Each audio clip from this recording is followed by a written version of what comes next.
I have a list of questions to ask Connie. Oh, After Connie gives brilliant answers to my semi-brilliant questions, we will open up the floor for people who either raise their hand to ask questions, or you can ask a question in the chat, and our fantastic moderator, Wendy Luttrell, will do her job and will ask the questions of Hani. So hey, I'm going to before we interrupt start, you. I'm going to interrupt you, Robert. We yeah, had a pact that we are going to make this a conversation, not a question and answer. okay, we're gonna have a conversation. How's that? That's good. Sorry. It's different. It is different, but I'll start with a question. How's that? And then we shall converse. Okay. And I'm drinking my Zoom opening wine, and this is to congratulate Hani on her Zoom opening and to congratulate all of us for this wonderful day. Yay. It was worth waiting for. Sure was. To democracy. Here, here. All right, so to start our conversation, um, Hani, tell us about yourself as an artist. Um, I sort of don't think of it in that with that term in mind. Although when I was a kid, I just loved music, and it was music of music was just the biggest thing in my mind. And I just loved it. I had lots of piano lessons when I started when I was 5. And I composed, sort of, sounded a lot like imitations of Mozart, easy things that I played. but I don't think of myself quite as an art in terms of artist. I just like to make things, and I've always liked to make things. I made things when I was a kid, all kinds of handmade objects, and then when I just have, I love to knit. I like to make something. It's just kind of more like that than it is being an artist. That seems much more exclusive to me. I used to do pottery, and I just used to do a lot of things. So that's more or less it to So that question. if you don't call yourself an artist, what's the word you would use? I don't know. I just make things. I don't know. I just don't think about it that way, Robert. Okay. So you're a maker. Yeah, I'm a maker. You're a maker. So for how long have you been printmaking? I started in the 90s. Tom and I retired to Hanover, New Hampshire, and there was a very lively artistic community there, and Tom was a photographer, and so I got to know these people, and I took a woodcutting course, because as a kid I used to do woodcutting a little bit, and then there was a group of us who, and my woodcut teacher was among them, and somebody gave us a printing press, and we formed this group called Two Rivers Printmakers, but none of us knew how to make prints, so we hired as a manager this wonderful etcher. His name was Brian Cohen, and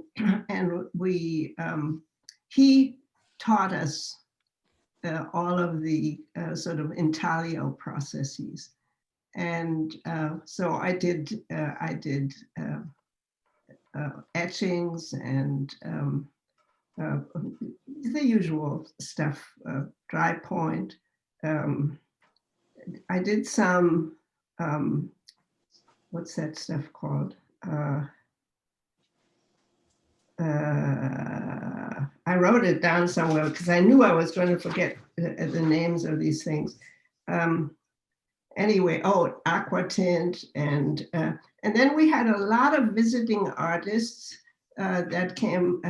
Brian Cohen was knew everybody around there, and so we had weekend workshops, and we did collagraphs. And one time, Bert Yarborough came, who we know from here, and he taught monotype classes, and so all kinds of different things really in the printmaking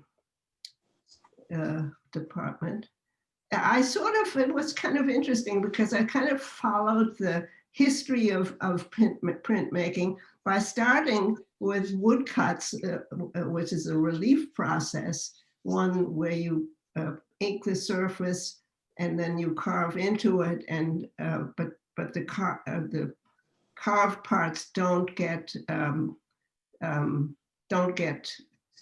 ink. So all you get when you apply paper to it is just the surface stuff. And then when you go to intaglio processes, it's exactly the opposite. You either dig into or use all kinds of processes to make marks on the metal, and then the dug in part gets the ink and you put it through a press, and so that's the way that's the difference between the two processes. So that's the sort of thing I did for really many years. And then I learned, I never sort of did monotypes because I don't know, I liked having something on the plate that I could reproduce. Monotypes, from the name you can tell, you can only make one thing. And the whole point of printmaking, in a sense, is that you can make copies and copies and copies of your plates. But anyway, now lots of people make monotypes. And so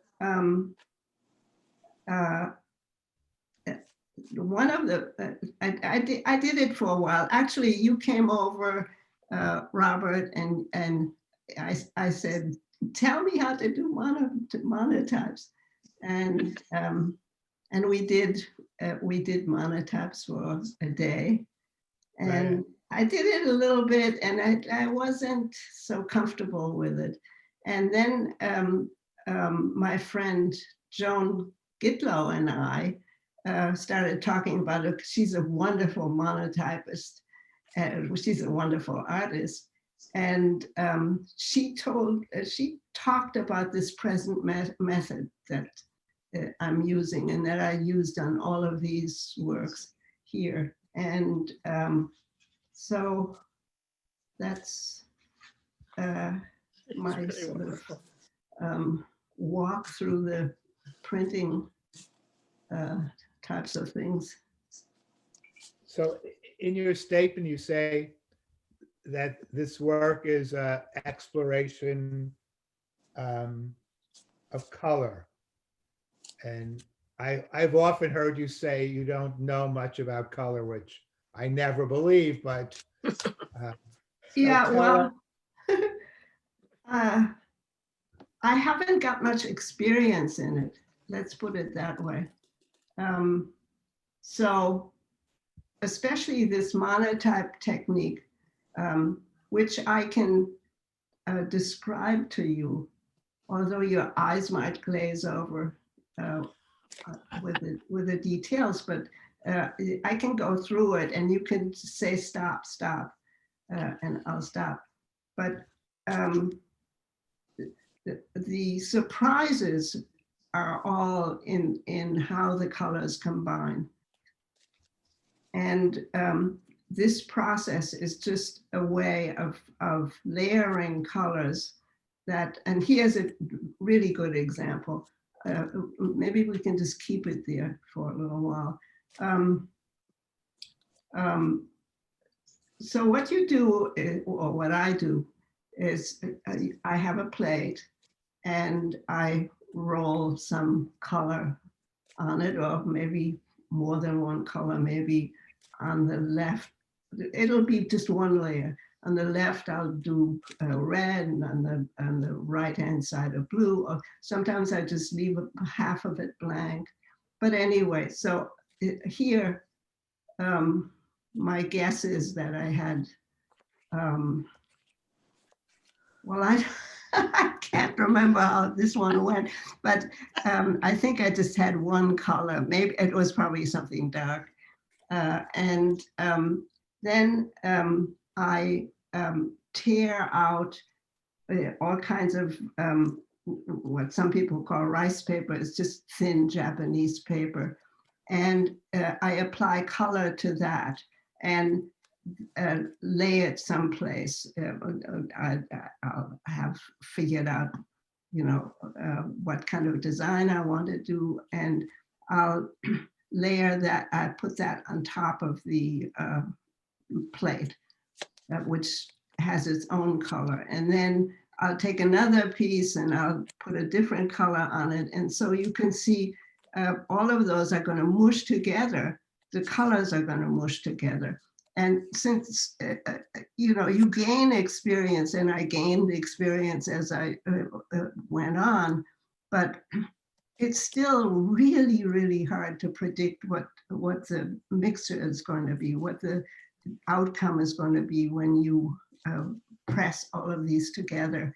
And sometimes you have more than two over each other. And you could have, like here, you have the blue over the red there. I would have, you can see that some of it comes through, some of it doesn't. And so it's hard to predict. Oh, here's one where you can see that the red on the lower, when I point to them, can you see me pointing to them? No. No, so that's not good. But anyway, there, you see something red, and then which is kind of pinkish on, it's low down, it's kind of pinkish on the left and yellow on the right. Right, I got that one. Yeah, so underneath there would have been something else, and that comes through. And so you can kind of hope that you're going to get something, a certain type of color, but believe me, it's always a surprise once you get it out of the press. It's always a surprise. So then the collage part in many of these is just when it comes out of the press and I say, oh God, and then it's an issue of playing around and saying, all right, now what can I do with this awful thing? And these are the pretty much the outcomes of that. So it's an unconventional process. Let's put it that way. So you said you wanted to talk about two specific ones? Yeah, or- that one. That's the one I wanted to talk about while I was trying to explain what I was doing. Okay. This one, well, why was I going to show that? Oh, this one has has a lot of collage on it. And so I wanted to show you, this one came out of the press and it was a disaster. It was really horrible.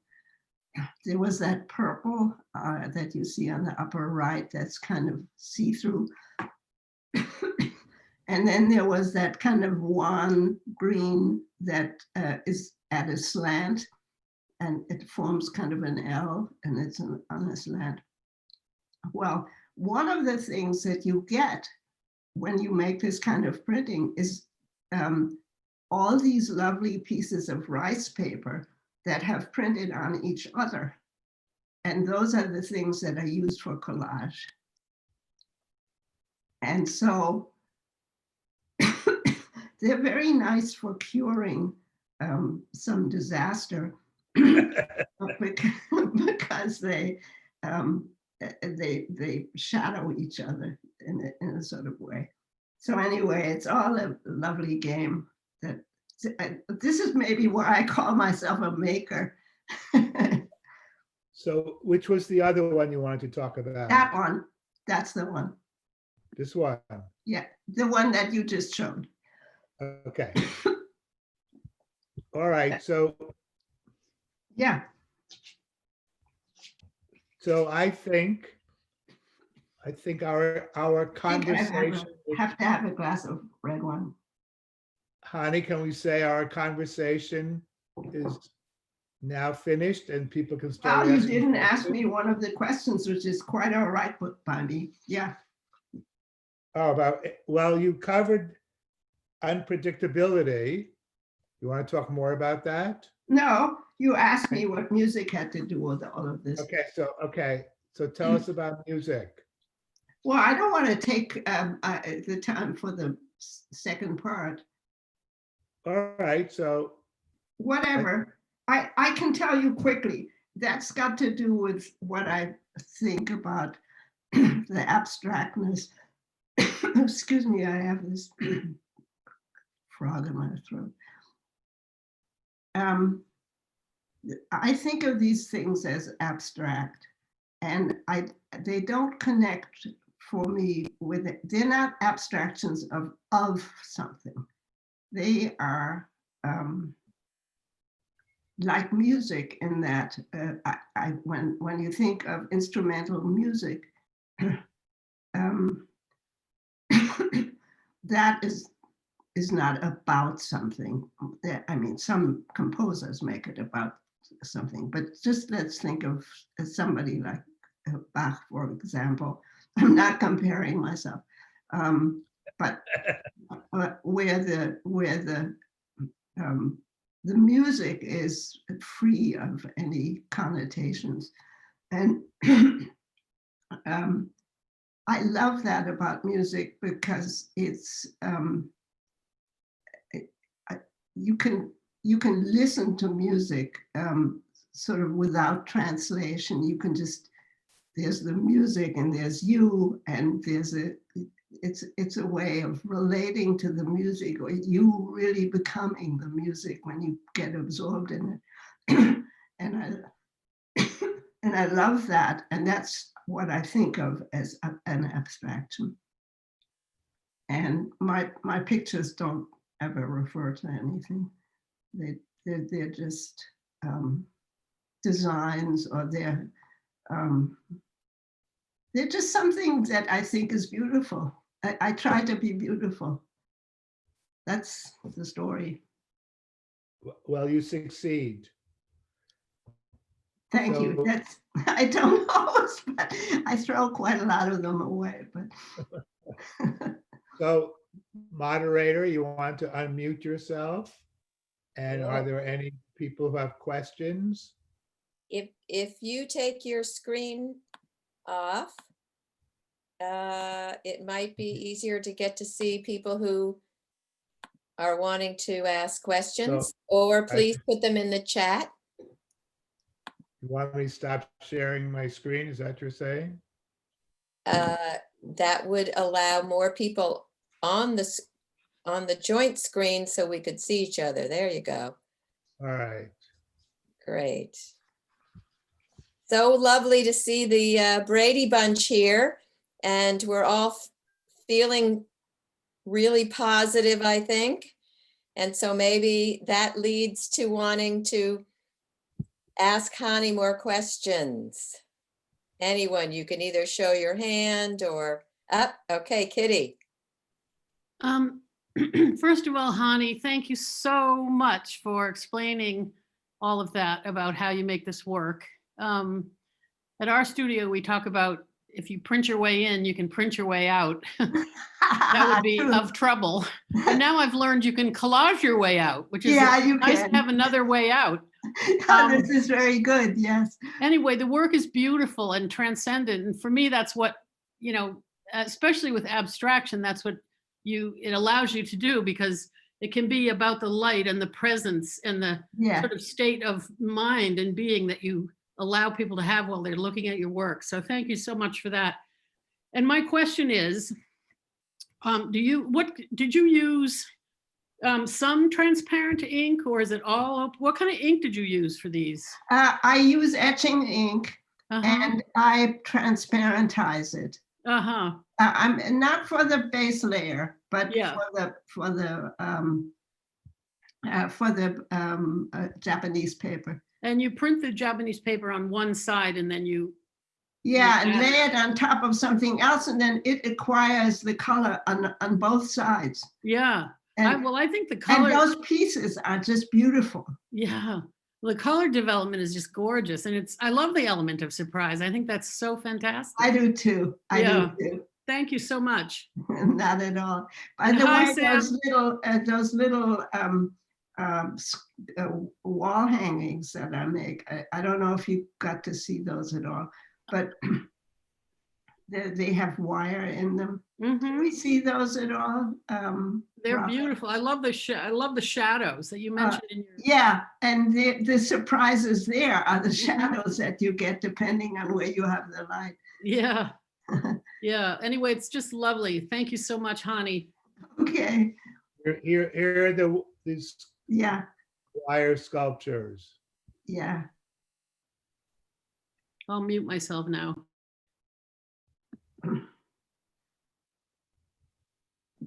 Yeah, the surprise is really what nature provides, those beautiful branches and the shadows. I love the way you've woven them together, though. It's sort of a reference to something that's very thin. man-made. That's very thin wire, and it gets rusty, sadly. And then you have to rub it with oil, and then usually the branches break, and I have to start over. It's really, they're beautiful. Hani, building on that, Mark has a question about whether you ever get inspiration from other art or things that you see in nature. Yes, all the time. I really do. I get a lot of inspiration from other art. I look at now I can't go to museums, but that's one of the big things I'm missing now, not being able to go to museums. And usually I sort of steal something from pictures that I see, and I say, oh, I'm going to do that. So I'm in that sense a thief, but I get it. You can call it inspiration if you want to. Hani, the other Mark says that he understands the music reference, the balance and composition. Oh, good. I'm glad. Seems so naturally right, like music, no need to put words to it. I wonder, though, if you could say a little bit about your own music making in relation to. I'm not making music these days, unfortunately. Well, I don't know. Right? Unfortunately. Yeah, I have a little trouble with arthritis in my hands, and I get so distressed because I hear in my ear how I want it to sound. And, Is that I don't do it much anymore. Is that related back though to your idea that you're a maker? You're a music, art, and a I mean that performing is more like making. You know, that's when you perform, you have to add so much to the score. You have to add the beauty of your sound and the how you touch the piano and how just how skilled you are. And that's, by the way, has a lot to do with being a maker. I love the skills of all these things. Just acquiring them and finding out, ways of doing things that are better than what I did before and that work better, stuff like that. Do others have questions? A Susie comment. Nielsen. Susie, hi. I Hi, can't hear- Honey. Hi, Hi. everybody. The work is really beautiful, and it always is. The one question I just noticed with this particular body that we're looking at, it feels like there's almost two parts. There's these more painterly kind, I would say, and then the ones with the thinner lines. For some reason, in my mind, I keep thinking of mobiles, or like, I Huh. don't know why, and I think it's the movement of them, that they Uh-huh. have a nice movement. But I just wondered if there's any, if in your mind, are they the same when you're making them, or is there like a different feeling when you're going after those, or do you do them both at the same time? Because they do feel like almost like two parts of a whole. I mean, they're cohesive, and they're beautiful. I think some of them need fewer things happening in them. Yeah. I don't like to overload things, and but sometimes there's something wrong or that's out of balance, and I add some more stuff. I always add as little as I can possibly get away with and still call it okay. Mhm. So I don't quite see it as two different types of things.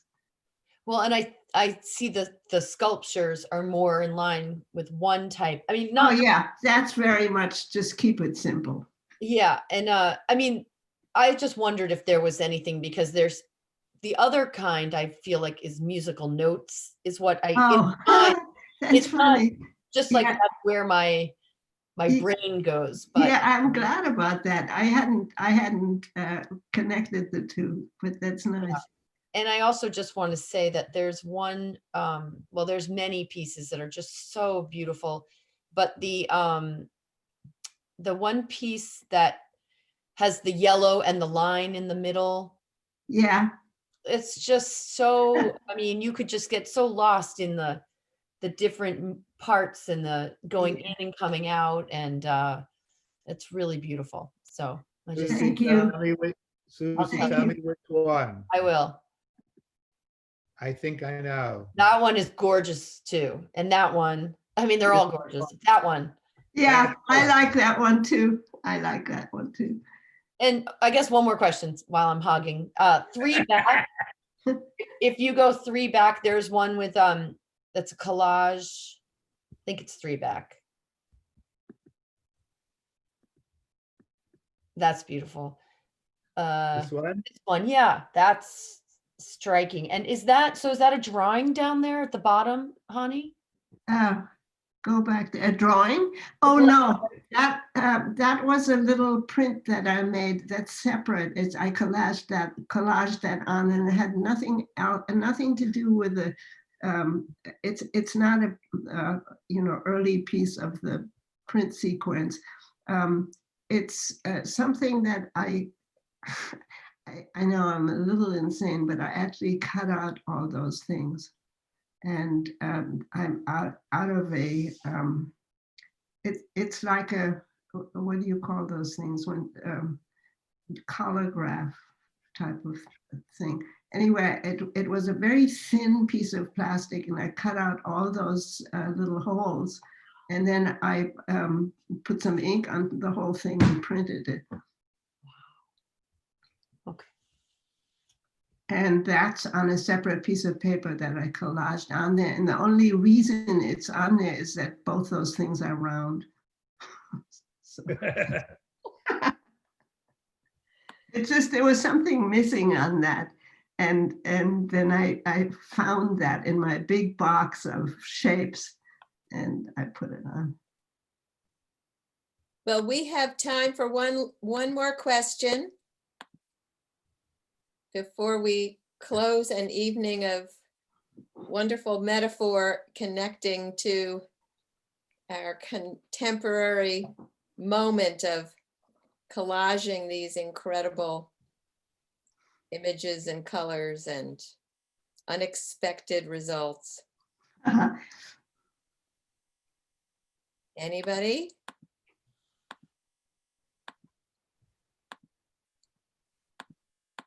I'm sure that someone in the family wants to make a comment as we close. Not to put the Oh, family. Rachel has her hand up. Sorry. Hi, Rachel. You're muted, Rachel. Unmute yourself, Rachel. Over there. Rachel? Got it, yeah. Okay, now right. can you hear me? Yeah. Yes, wonderful. I just want to say that there is always a feeling of completeness and balance, and everything is in equilibrium in Hanni's work. There is nothing disturbing about any parts. There are things that are very enlivening and exciting in them, but nothing ever disturbs. They're also so beautiful and full of surprise often. Yeah. Thank you, Rachel. That's a lovely, work. Yes. that's a lovely thing to say. I appreciate it. Well, the appreciation goes both ways then. Oh, by the way, Rachel, Yeah. that's Tony up there. I don't know if you were trying to meet once. Tony. Tony Oh, Woodbury. yes, your other son. Yes, Oh, There I he guess I is. missed him. I don't see him anymore. you have to. That's also his son, Patrick. Oh, Yes. wait here. Tony, where are you? I'm right here. You can see me lighting up. Oh. Hello, Tony. This is like a cocktail party. So I sorry know. we Yeah, missed you. I'm sorry. I had to do it. Right. Oh, It's so wonderful to be able to go to one of these things, not something I normally have the chance to do. So this is just great. And it's so heartening to see how many people are in Mom's Stuff, which has been a show that's been running for many decades, as far as I'm concerned. well, it's wonderful for us. It really is. Oh. She's a hugely beloved member of the Wellfleet extended community. Yes. So what better thing to be able to gather for Yeah, tonight? you're spoiling me with comments, guys. I'll be unbearable from now on. Well, it is 6:30, Robert. I'm gonna let you Sam, do the closing. I see Sam there. The whole family is lined up. That's the sweetest thing. Well, thank you, Hani. Thank you, all of the participants. In 2 weeks, we have our second to last artist, Deborah Pressman. And then 2 weeks later is me, and that's the end of the season after that. So I hope you tune in. I thank Wendy Luttrell for being the moderator and moderating all that I do. And I thank Barbara Woodbury for our MailChimps and dealing with our website and being on call 24/7 when I can't do something. And Patrick helps too. So I'm grateful to the two of them. So we will see you in 2 weeks. This was a wonderful, wonderful opening. I think the work is fantastic. I Yeah. think Hanni's fantastic. Thank you, Robert. Thank you, Robert, for doing these. Yes, thank you so much. Thank you. All right. Thank See you. Thank you, all Honey. soon. Yes, thank Bye, you, everyone. It was Bye. really Bye, fun Mag. to be here. Bye. Bye, Thank Kit. Bye, Sam. Okay. Bye. Mag. Bye, Sammy. There's Sam. Bye, Meg. Bye, Thanks, Pat Don. Hi, Ward. Meg. Meg, I didn't say hi.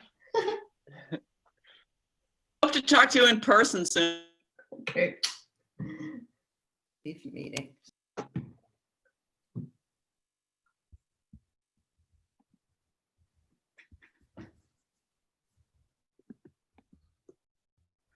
Honey, that was wonderful. Oh, thank you. I just hit the leave meeting. Oh, no, I didn't. Really Thank wonderful. you so much. I'm sorry I was so hoarse and I didn't, You were Yeah. great. You were great. You were terrific. and so were all of you guys. You were so sweet with the questions that you asked and all the great stuff. Oh, I see Jane there. Yes. Hi, Jane. Hi, I see half your face. Wonderful to see you, Jane. Oh, Jane, you're on mute. You're on mute, Jane. Oh, asked to unmute. She's not sure. Mute. Yeah, there you Am I go. there? Yeah, you're Yeah. Am I there. there? Yeah. Well, Hanni, I was just absolutely overwhelmed. It was so wonderful. Oh, you're sweet. And I have to tell you that it was my daughter Jeb who said, Mum, have you seen that email about Hanni? You need to clock onto that, she said. Oh, sweet. So it was truly wonderful. Thank you so much. Thank you. And thank you, Robert and Wendy, for organizing everything. That's wonderful. Yeah. Well, thanks for joining and thanks Yeah. to, Yeah. And And thank you hooray so- for Biden, Kamala, right? Yes. I'm now letting go and really. Hey, there you Yeah. are. There you are. yeah. Go enjoy the glow of it all, Honey. Thank you. All right. I really, my head is splitting with all the praise. Uh, You're a total star. Ah, yeah. Take All care, right, good darling. night. Thank you. All Thank right. you Good so much. night. Good night, Bye-bye, Jane. Good everybody. night, Thank Elaine. you.